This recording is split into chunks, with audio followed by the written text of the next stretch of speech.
peeking out is fine.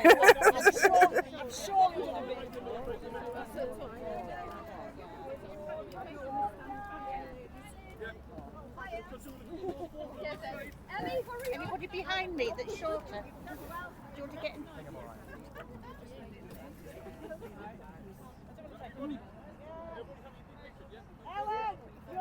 Nearly like a football photo. Ready to go. Right, if everyone take 5 steps forward, everybody take 5 steps forward. 1, 2, 3, 4, 5. We went 7 there. Oi! You keep moving backwards. Stop moving.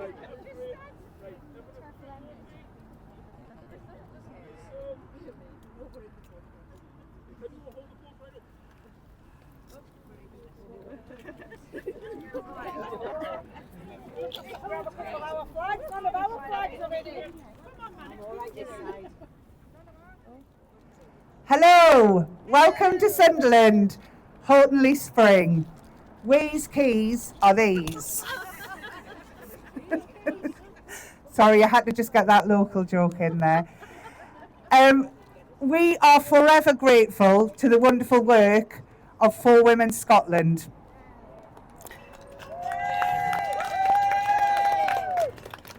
On the 16th of April last year, the Supreme Court ruled that woman means woman and man means man, and we all celebrated. As time went on, we realised nothing much had changed. Everybody seemed to be looking around for this magical guidance. So in November last year, we had a march to mark 199 days later.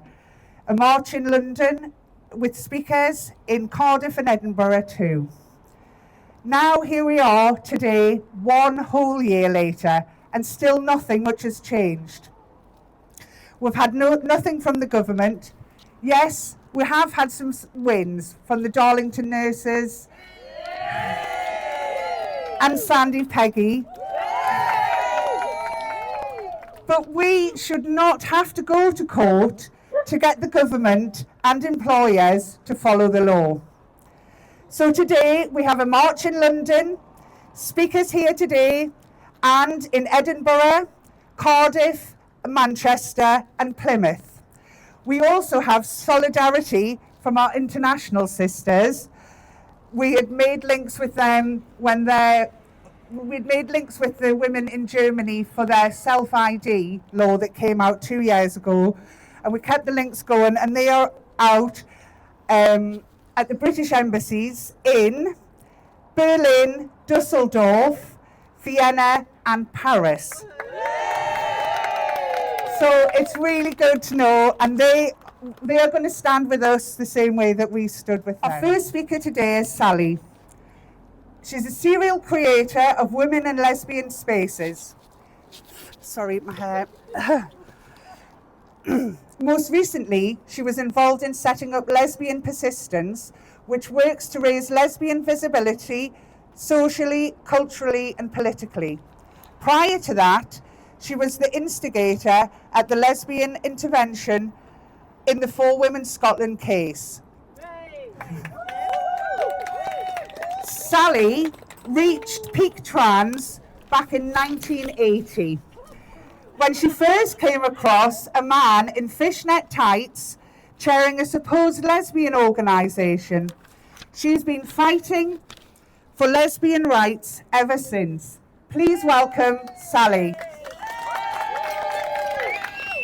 Anyway, yeah, we set up Lesbian Persistence because I was concerned about lesbian invisibility. We don't really exist, you know, we're completely invisible in law, policy and practice. We simply don't appear anywhere. And lesbians have always been the first in the forefront of this fight. The transgenderists have always targeted us. That's why that story about them chairing organisations in 1980 shows how far back they've been targeting lesbians. So back in the day, though, we had a rich lesbian culture. We had women's discos, we had women's bookshops. I lived in a lesbian housing co-op, and we weren't the only one. And all that's gone.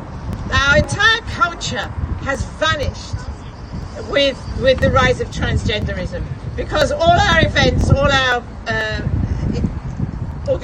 organisations were infiltrated. We either had to have men in them, or they closed down, or they went underground. So we became even more invisible. And as the For Women Scotland case progressed, I felt increasingly strongly that the lesbian perspective wasn't being fully understood. It wasn't really a big part of the case, but it also wasn't understood by the judges when in Scotland when it was our issues were being raised. And people kept saying to me, "Oh, the only difference for lesbians is you have to let men into your dating pools." Well, actually, that's a pretty big difference if you ask me.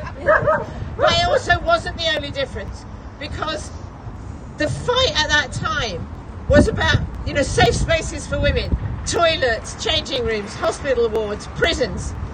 But my concern was that these spaces that we were talking about, that the movement was talking about, were all situational. You needed them in a certain situation. You needed them because you needed a pee. You needed a safe toilet to pee in, right?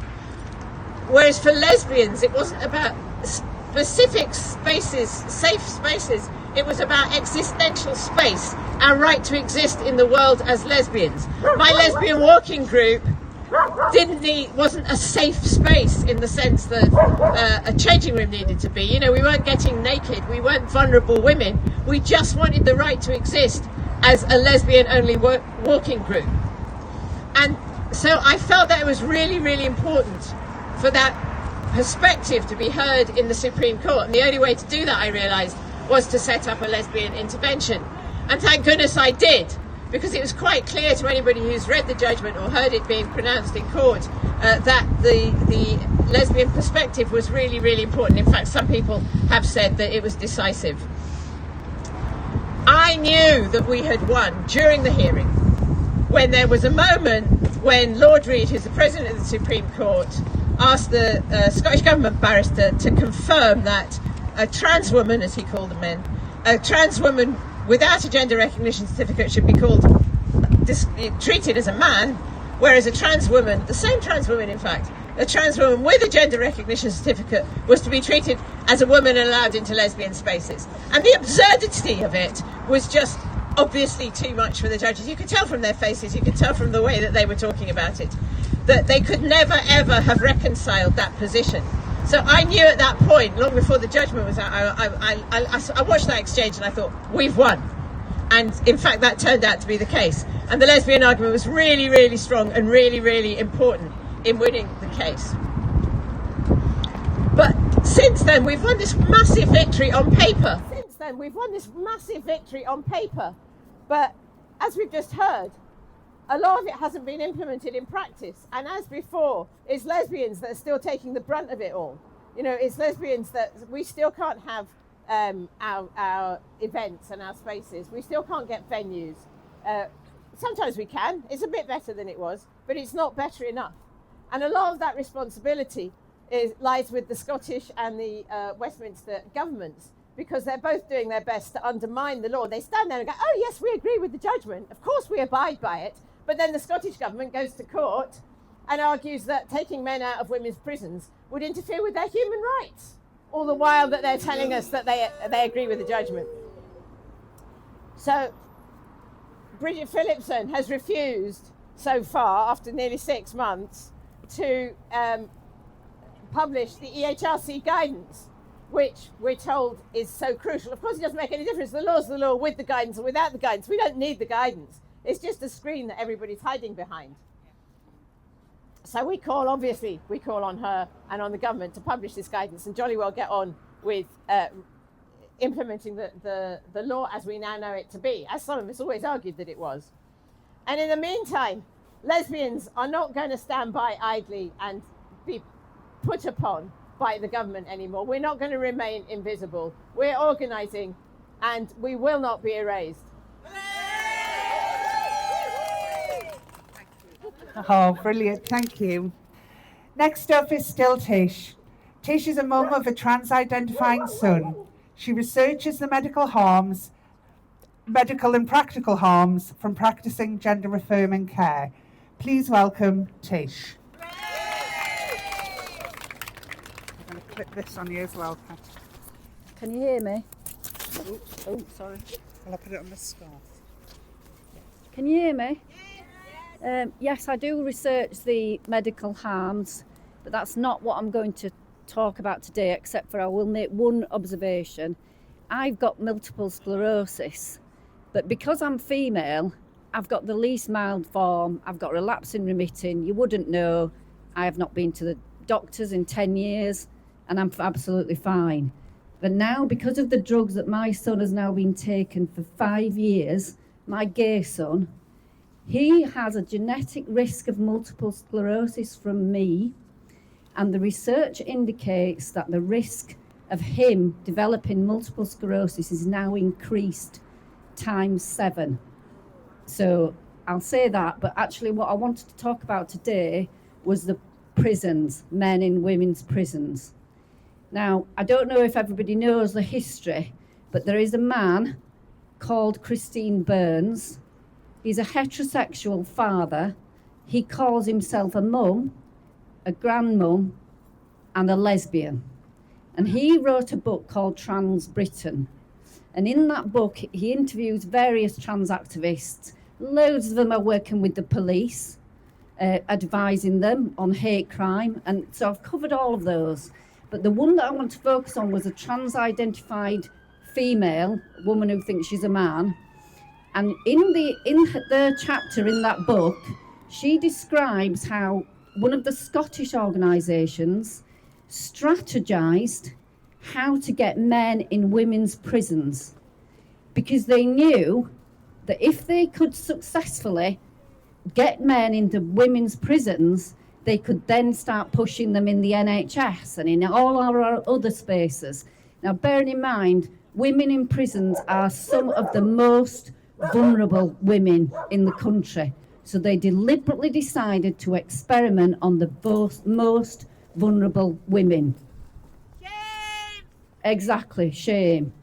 Now, the next part of my talk, I just want to cover a man who's actually from my city, which is Leeds. Now, this was a man called Mark Jones, who then began identifying as Karen.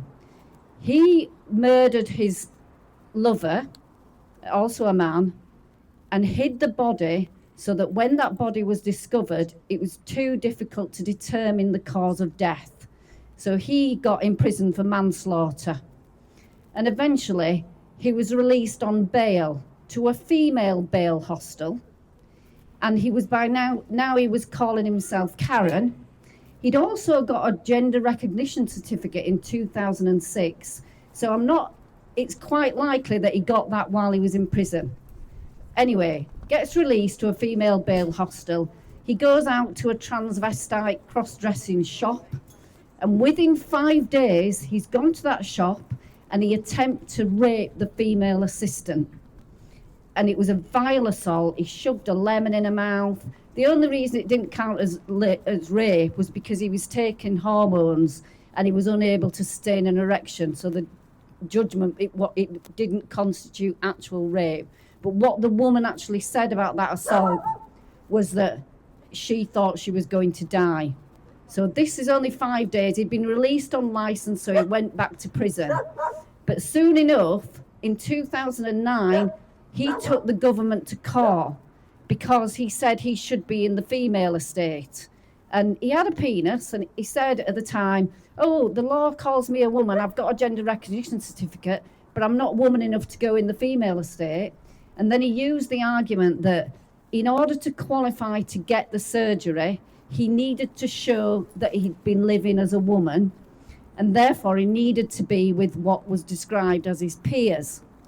And Jack Straw fought that case, but Karen, aka Mark, actually won and got moved to the female estate. And the arguments that were used were that it was not fair for her to be apart from her peers, and that she needed to associate with women so that she could. So women are being used like support humans, like they were there supposedly to give therapy for Karen Jones. And one of the men that spoke up for Karen Jones subsequently went on to head it's like a transgender medical board thing. And he stuck up for Karen Jones to go into the female estate. But later he did actually write and say it would be absolutely foolish for prisoners' governors not to think that men would take advantage of being moved to the female estate, and that he was opposed to self-ID in that reason, but he still stuck up for the man to go in the female estate. Now, the next thing you need to know about Mark Jones is that Lord Patel invited him to the House of Lords to advise on the housing of transgender prisoners. And he now, in Leeds, is known, I think Belle Staffy reported this, you'll know a lesbian called Belle Staffy, that he tries to infiltrate women's self-defence groups, are set up for women who are afraid of male assault, and he tries to get into them. And he also goes round to prisons. He might not still do, but he did. He would go and advise them on their LGBTQ. So, yeah, a bit like that guy. So yeah, so it's not good enough. If we are doing this to the most vulnerable women in our country, that's shaming. It's absolutely shaming. You know, even the Geneva Convention specifies that prisoners should be held in separate sex spaces. So I ought to end it on something rousing. What shall I do that's rousing?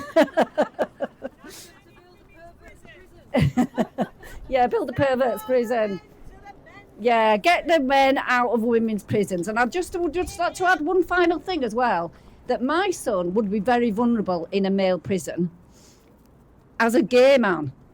I don't understand why there's not legal cases for gay men who are vulnerable in the male estate, saying why are we being discriminated against in favour of these men in fishnet tights. Not that my son belongs in a women's prison, and he never used women's spaces when he lived with me. So thank you very much. Oh. Next we have Simon Calvert. He is the Deputy Director at the Christian Institute. Please welcome Simon.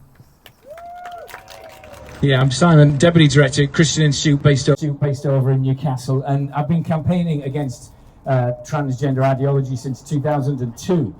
We come at this issue from differing perspectives, but I think we've all come to some shared convictions about what's true, and about what's right, and about what's safe. The Supreme Court agreed with all of us here when it ruled that the word woman means woman. But it's pretty hard to believe anybody was ever gaslit into thinking differently. But the ruling was a brilliant victory, and we all owe a huge debt of gratitude to 4 Women Scotland. And it would be nice if we could just declare victory and go home. But as in any victory, there's a mopping up operation to be done. There are employers and service providers to be educated. There is guidance from the Equalities Commission to be extracted. But we're winning. 4 Women Scotland won. The Darlington nurses won. Maya Forstater won. And Lindsay Smith won. And everybody knows her story. She sued Northumbria Constabulary because it was officially participating in Pride marches. They weren't just guarding the event like these splendid public servants we've had here today. They were actively participating in Pride marches. Every day I used to drive past a couple of Northumbria police vehicles outside Eldon Square with a huge trans flag painted on the police vehicles. At one point, they even had a Stonewall logo actually on there. Lindsay invoked the laws on police impartiality. The police have to be impartial if we're going to have confidence in them.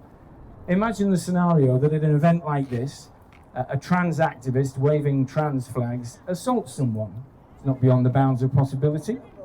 Imagine you call the police, and the police car that turns up has got the same trans flag emblazoned on the side of it. How can you have confidence you're going to be treated properly? So Lindsay invoked the law on impartiality, and she won.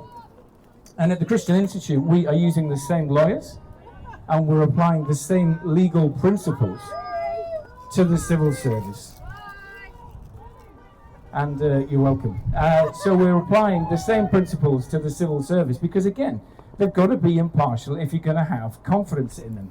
But every year, the social media feeds of government departments fill up with photos of their staff, again, officially participating in LGBTQ pride marches. They're paid on taxpayers' time to go there. Their T-shirts, their transport are all paid for by the taxpayer. And so that lack of impartiality is corrosive to public confidence.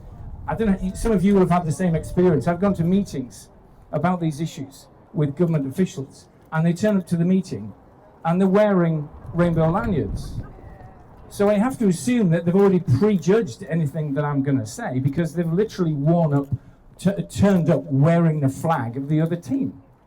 It's like Greenpeace going to DEFRA and finding them wearing BP lanyards. So we're suing the civil service. So we've got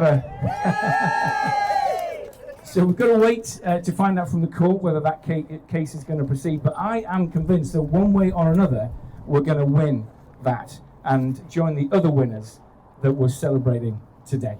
Thank you. Next we have Paula from Harrogate. She's a proud member of Protect and Teach. She was a school governor for many years and is trying to stem the march of gender ideology in schools. Please welcome Paula.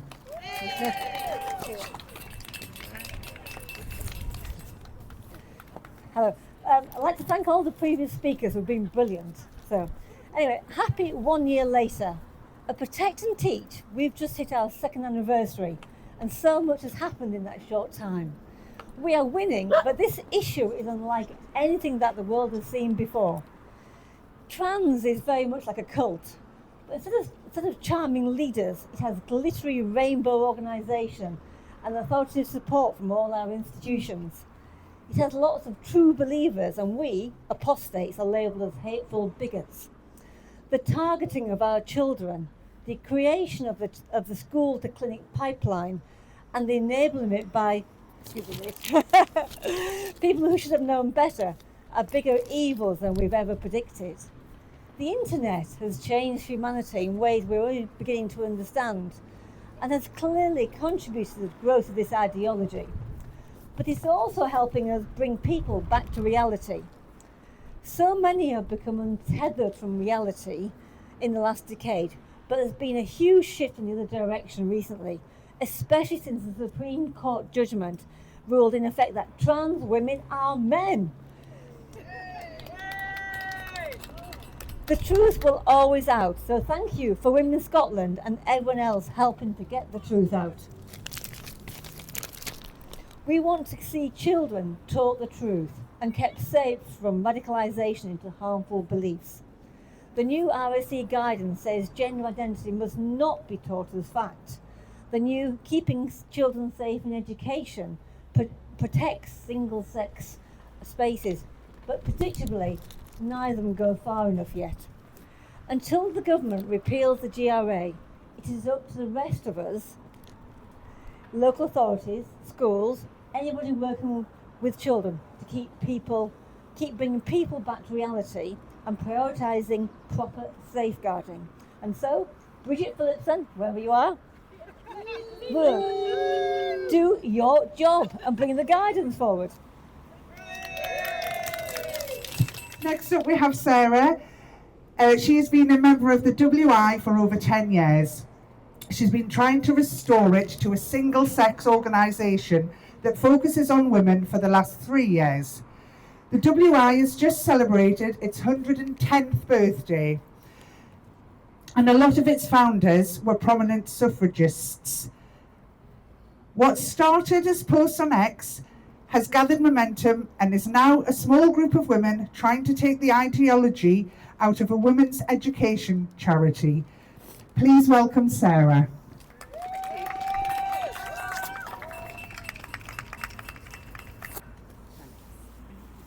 Hello. It's been 300 260 days since the Supreme Court clarified that sex in the Equality Act means exactly that. It took 231 days for the Women's Institute to say it would follow the law, but it did it with the utmost regret and sadness.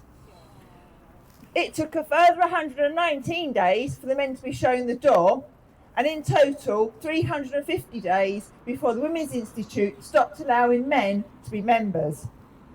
Well, what were they doing in those 231 days in between the clarification and the begrudging compliance? Well, I can tell you.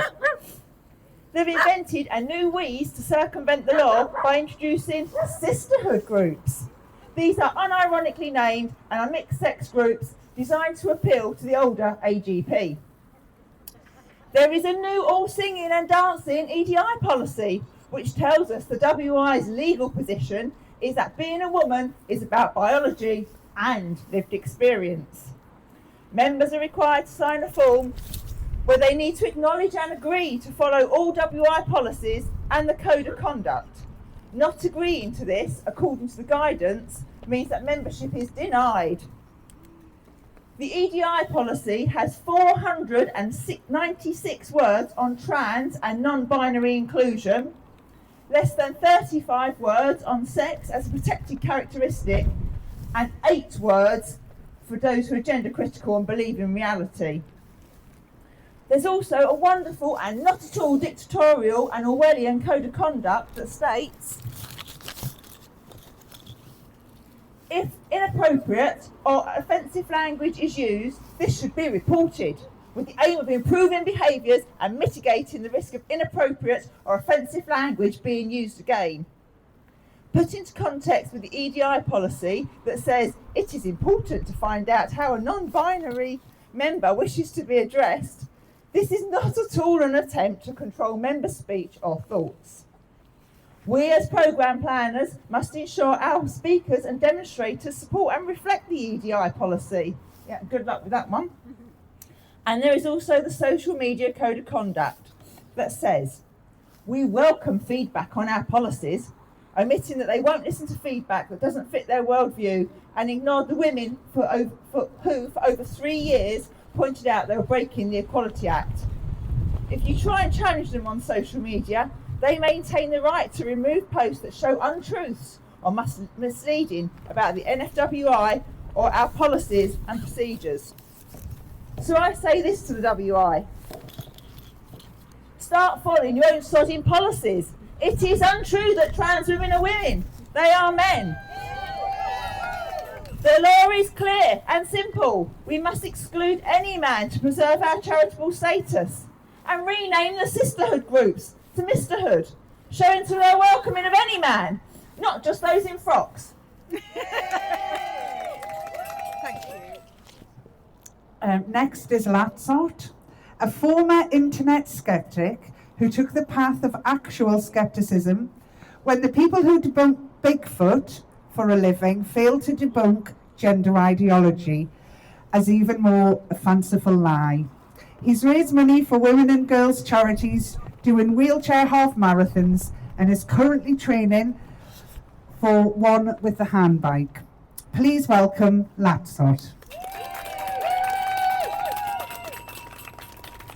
I need to be behind the speaker, but are you all right for reversing that? Yep. And I'll clip this on the effect. Sure. Just put it on like that. Is that all right? Cool. Sounds good.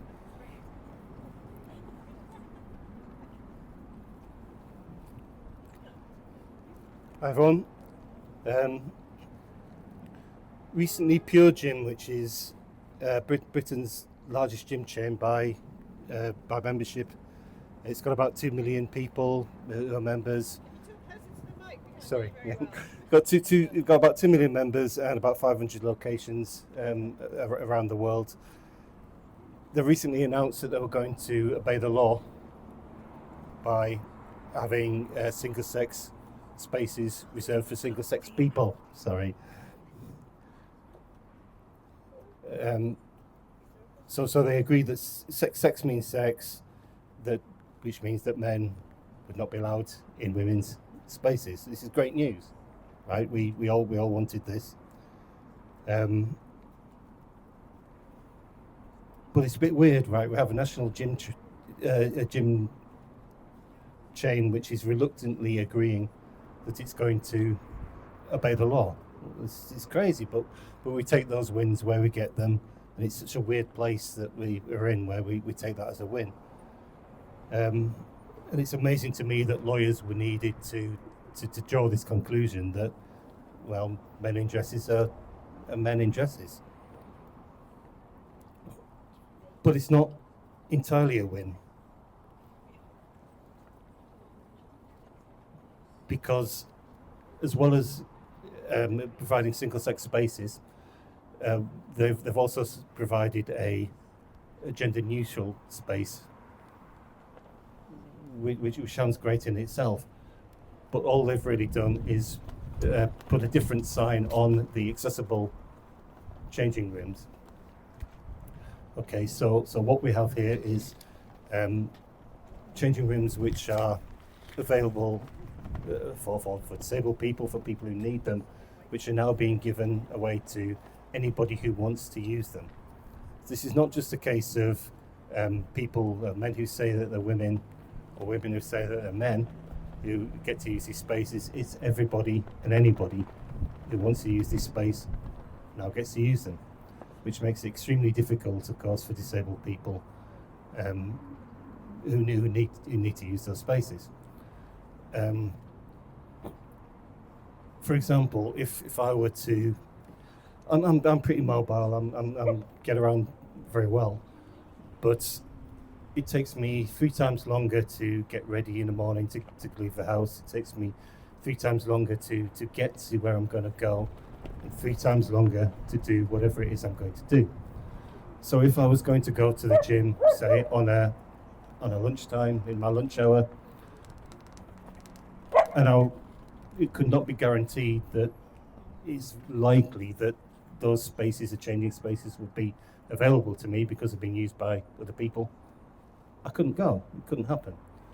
These spaces are available to make a very small effort to level the playing field for disabled people so that we can participate in everyday life. And if these are taken away, if these are given to everybody else to use, well, that makes it very difficult for us. This is very much the same situation as men entering women's spaces. The reason that they don't, or they haven't traditionally, is because of a social contract and because of the women in those spaces defending them. And it's much the same with disabled spaces. There's no law to prevent people using them. Anyone can use them, but people don't because they don't need them.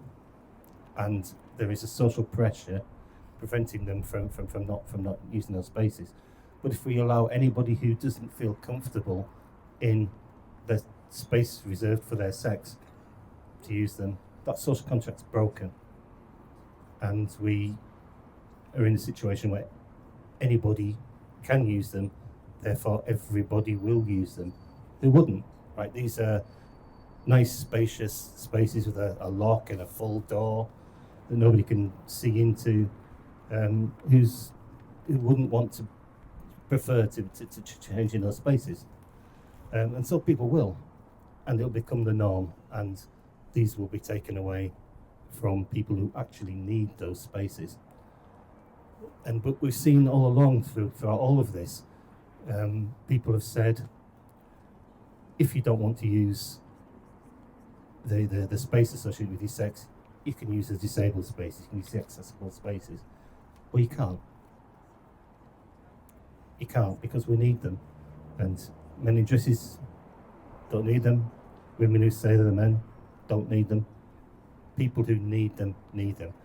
I can't use any other kind of changing room because I need rails to get up and to get changed, and it's hard enough as it is.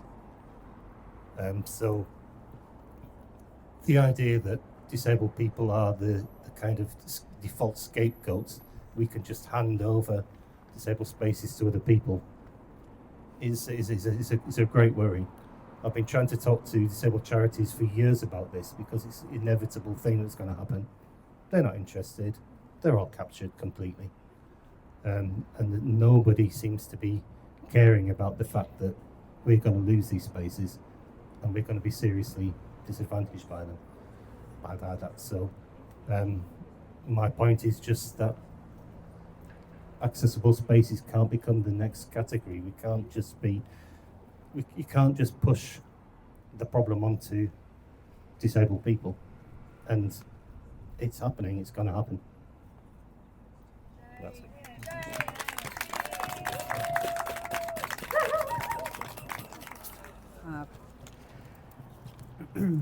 Next up, we're going to have Lindsay Smith, but unfortunately she couldn't make it today, so I'm going to read out her speech that she sent. Supreme Court ruling. On April the 16th, the Supreme Court in England ruled unanimously that the legal definition of woman and sex within the Equality Act 2010 refers exclusively to biological sex. This was a milestone ruling, and very important one for all women who have been fighting for years to protect our language, spaces and sports. The ruling enshrined in what many of us have been screaming for years, that a woman is an adult human female. We are not a feeling, we are not the clothes we wear or the makeup we put on. We simply are. We are effortlessly female. Apologies for that. It has almost been a year since this ruling was made, and still we have the government dragging their feet on issuing the guidance around the ruling. They claim the ruling is clear and they claim it is finite, yet we still haven't seen the necessary EHRC revised guidance we were promised in the light of this ruling.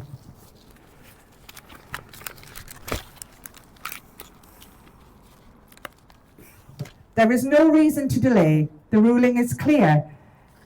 Every single day they drag their feet on issuing this guidance, and more men are emboldened to violate our safe spaces and our dignity. It is time the government, and namely Bridget Phillipson, acts now and issues this guidance. Women have fought. We fought too long and too hard to allow this grotesque attack on our safety and dignity to go on any longer. Good men stay out of women's spaces, so bad men stand out. And only by implementing the necessary guidance in line with the Supreme Court ruling can we get back to a place of normality and common sense. The vast majority of the country understands this, so why is it taking the government so long to catch up? We were promised this guidance by June 2025. It is now April 2026. Enough is enough. Issue the guidance now. No more excuses, no more delays. Next, we've got Lee Taylor from Darlington. She's representing Conservatives for Women. She has been helping Labour, Liberal Democrat-run council understand sex-based rights and child safeguarding. Please welcome Lee.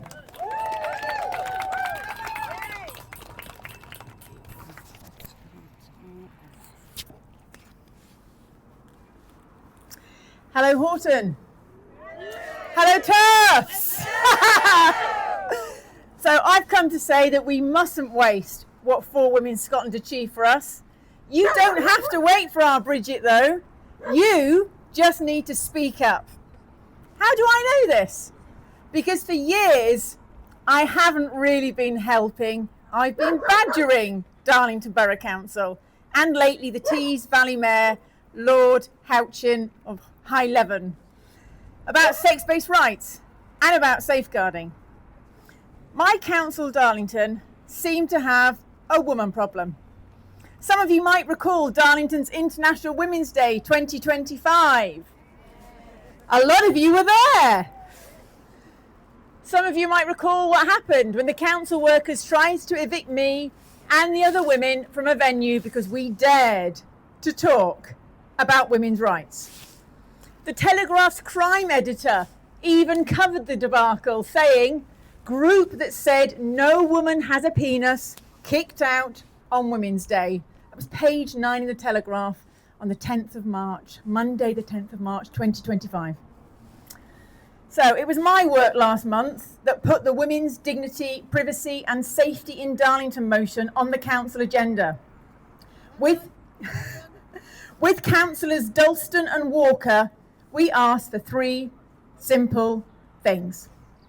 We wanted the council to publicly acknowledge the Supreme Court ruling and state that female-only provision was really female-only, not some form of self-ID. Number 2, we thought it good practice for Darlington to review its policies, its provision and training to check it was compliant with the fact that sex is biological. And number 3, if there are hordes of men who can't use their male-only provision, what could lawfully and feasibly be provided by the council? But on the night, the Greens and Labour and the 2 Liberal Democrats had a meltdown. They bastardised the motion. It seeded doubt and committed the council to wait for the EHRC elusive guidance. They denied that men identifying as women accessing women-only provision impinges on our rights. They claim that those men themselves are vulnerable. They co-opted people who they call intersex into transgender as if they're evidence of a third sex. One of the Green councillors, the one that wrote the motion, Councillor Snedker, name check, he actually went on about sex being a symphony or a harmony or some sort of spectrum. It was such gobbledygook. It was unbearable to listen to. And the activists on the balcony that I had to sit alongside lapped it up. The councillors clapped along like seals. It was so embarrassing to be a Darlington resident. The whole debate was like an episode of student politics, with victimhood held up as the reason to deny us our lawful rights. But online activity over the next few days showed that men and women were furious because it looked as though our council had capitulated to activist demands. Bethany Hutchinson, president of the Darlington Nursing Union, wrote to the council. Darlington people had, of course, made the connection with the Darlington Hospital, the win at the Darlington Hospital. And when the press revealed that Mayor Houchin had recently announced that the TVCA wouldn't fund or work with anyone, including councils like Darlington, who weren't following the law on single sex, the Darlington leaders suddenly realised how foolish they'd been. They put out a statement the Thursday after that meeting on the 26th of March. Their statement went on about blanket exclusions and case by case, all the crap I'm afraid we've heard so many times and we know is not lawful and has been exaggerated and misquoted and misused. Hidden near the very end of the statement, which waffled on for 20 or so paragraphs, was the omission.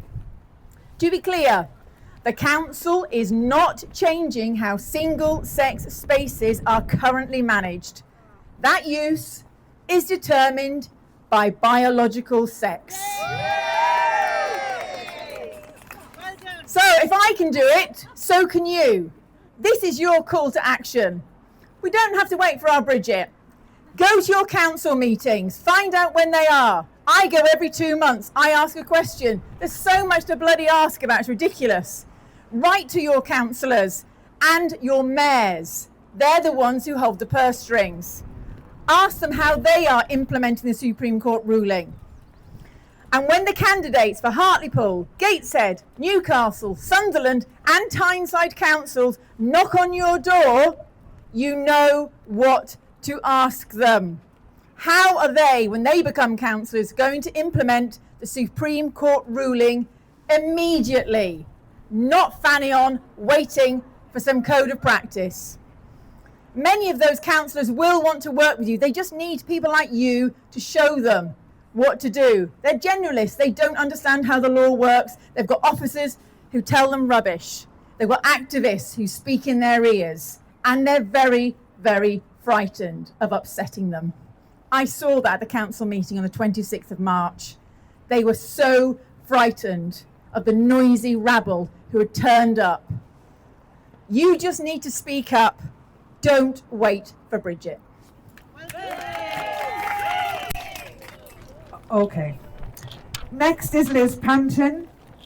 She's standing in the council elections over in Newcastle for Party of Women. Please welcome Liz. Put that on there. Hiya.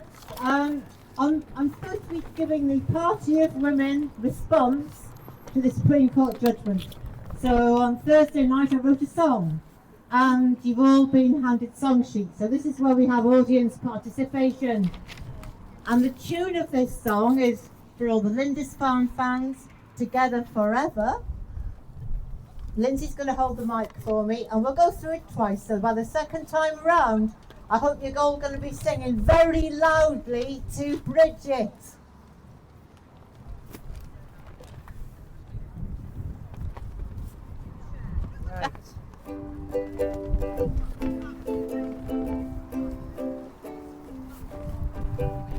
Bridget and Keir sitting on the fence, watching the months go by. No paying us any attention. We go why, gaslight in our eyes. I can't, no, because you're in my way of playing. I know we needed the a wind mic is stand. blowing. The wind is blowing, Yeah. though. We didn't know you were singing, though. Yes, you we? did. Gaslight in our eyes.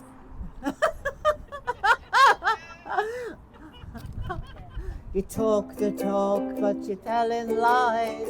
Bridget and Keir sitting on the fence, and we all wanna know why. Bridget and Keir sitting on the fence, watching the months go by. You've had that paper since last September. It's costing women high, travelling everywhere. We got no money, but what do we care? Bridget and Keir sitting on the fence, and we all wanna know why. Why? Oh, the two of their heads together. Oh, that code is taking forever. All of us by the side of the road, last April feeling bright. Watching cars coming and watching them go, and thinking this just ain't right. Gaslight everywhere, Minister for women, but you don't care. All of us by the side of the road, you've been treating us like shite. Oh, but we're all sticking together. Oh, even if it takes forever. Bridget and Keir sitting on the fence, and we all want to know why. I didn't hear much singing going on. That was very pathetic singing. I'm going to do it again. Let's try to do that. Yeah.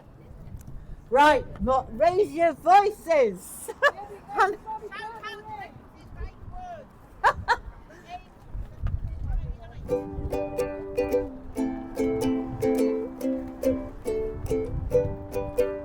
Bridget and Keir sitting on a fence, watching the months go by. No one paying us any attention, and we've got to wonder why. Gaslight in our eyes, you talk the talk, but your actions lie. Bridget and Keir sitting on the fence, and we all want to know why. Bridget and Keir sitting on a fence, watching the months go by. You've had that paper since last September, it's costing women high. traveling everywhere. We got no money, but what do we care?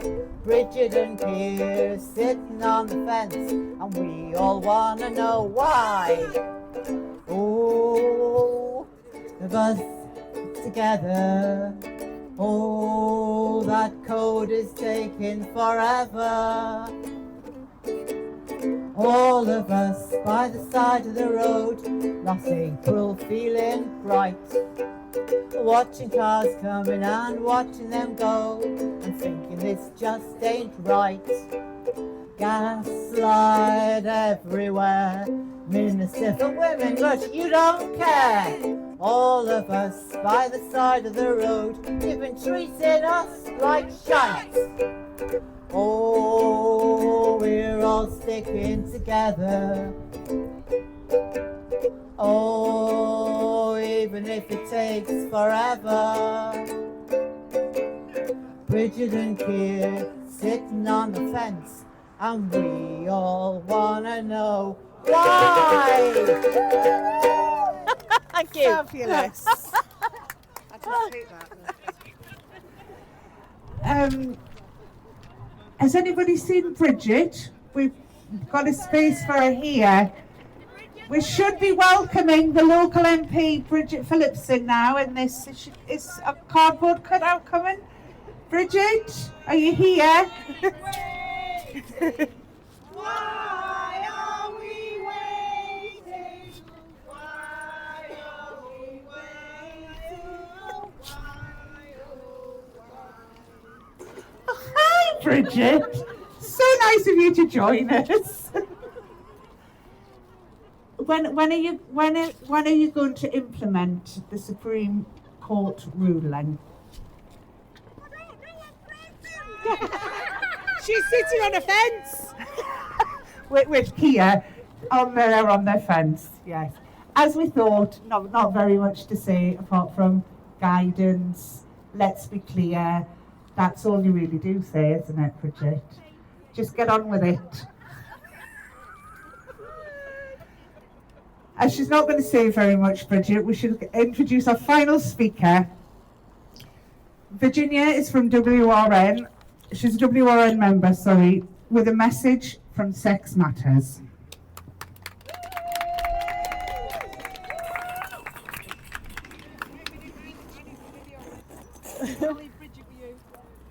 Hi. I'm going to read out a letter which was sent last week from women and LGBT groups around the country. There are women right now reading out this same letter in London, Manchester, Edinburgh, Cardiff, Belfast, and obviously here. Dear Prime Minister, it's now almost a year since the Supreme Court confirmed that the terms man and woman in the Equality Act carry their ordinary biological meaning. The court said that any alternative interpretation would turn the definition of sex on its head and diminish protection against sex discrimination. Yet a year on, women are still waiting. We are still waiting for Bridget Phillipson to lay the Equality and Human Rights Commission's Code of Practice before Parliament. We are still waiting for the Cabinet Office to withdraw its policy telling civil servants that refusing to accept an individual's gender identity is unlawful discrimination. We are still waiting for government departments, local authorities, NHS bodies, regulators and charities to bring their own policies in line with the law. The continued failure to act has real and damaging consequences. Public servants fear being labelled transphobic for just doing their job. NHS staff like Sandy Peggy and the Darlington nurses are denied basic standards of dignity and privacy at work. Ordinary women are denied single-sex services, from gym changing rooms to rape crisis counselling. Girls are missing opportunities to participate in single-sex activities like the boxing training, which was withdrawn by the charity The King's Trust rather than follow the law. Women in prison continue to face the presence of male prisoners in the female estate and in probation hostels. Lesbians continue to face exclusion from venues, associations, and charities because they don't think men can be lesbians. Civil servants are required by the Nolan Principles to act with objectivity. That means acting with impartiality and without bias or discrimination. But the definition of discrimination has been widely misinterpreted across government. Public authorities and regulators are exposing themselves to legal risk and creating uncertainty for employers, service providers, and the public. This lack of clarity is harmful for everyone, including women and girls, and for people who identify as transgender, who thinks they have rights that they do not have. You have stated that violence against women and girls is a national emergency, and that tackling it is a test of our values. That commitment must be reflected in the consistent application of the law that underpins women's safety, dignity, and equality. Ordinary women standing up for themselves and small organisations like For Women Scotland, Sex Matters, LGB Alliance, and the other lesbian interveners did something amazing last year. They won back clarity about the law. But the government must provide leadership to ensure the law is followed. The government must act now. We are calling on Bridget Phillipson to produce the guidance and Keir Starmer to tell the civil service to apply the law, because women's rights won't wait. Thank you. And if people have been given the flyer that's going around with a QR code, and if they'd like to scan that, and they can, I think, then tell their MP what they think. Thanks very much. Brilliant. Thanks everybody so much for coming out today. Thanks to all the organisers, and Northumbria Police kept us really safe. There was loads of them here before. I think they've realised there is not much of a threat here in Houghtonleigh Spring. I hope it's gone off all right in all of the other venues. Are we going to have a sing-song, Judy? Or does we normally have a group person? But I think it's changed. Liz has taken over. I can't hold both. I cannot hold both. If somebody else can do the, I can only hold the mic or this. I can't do both. Okay. I cannot. My wrist will not take it. Volunteer to hold the microphone, please. Hello, volunteer to hold the microphone, please. I can hold one or the other, Liz, not both. Thank you. Have you got the words? Yeah. I can hold the word. I can easily do one. Thank you. So keep it towards the mic.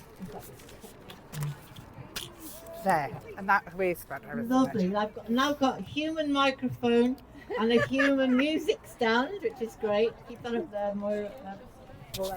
So we're going to do For Women's Rights Are Human Rights, which you all two times. Are you ready? We stand together side by side. We will defend our rights.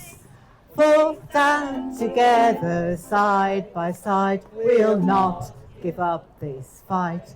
For women's rights are human rights. We'll not let you forget. For women's rights are human rights. This isn't over yet.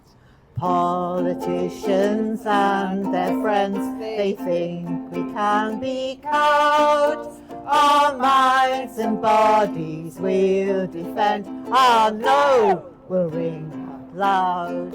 For women's rights are human rights. We'll not let you forget. For women's rights are human rights. This isn't over yet. So give us a hand in sisterhood. Our sex won't be denied. For dignity, reality, we're standing side by side. For women's rights are human rights. We'll not let you forget.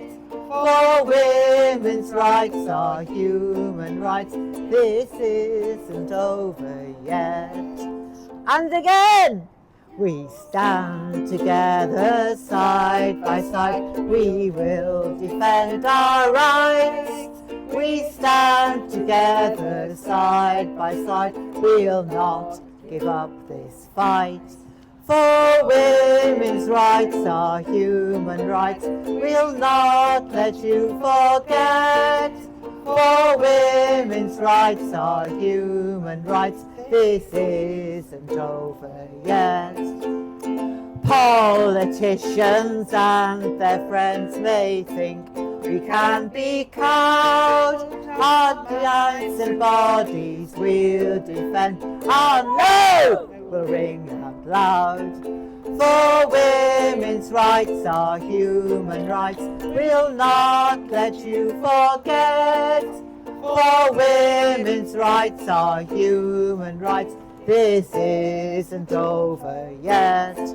So give a hand in sisterhood, our sex won't be denied. For dignity, reality, we're standing side by side. For women's rights are human rights, we'll not let you forget. For women's rights are human rights, this isn't over yet! Woo! Thank you. Awesome. Thank you, Liz. Thanks, Liz.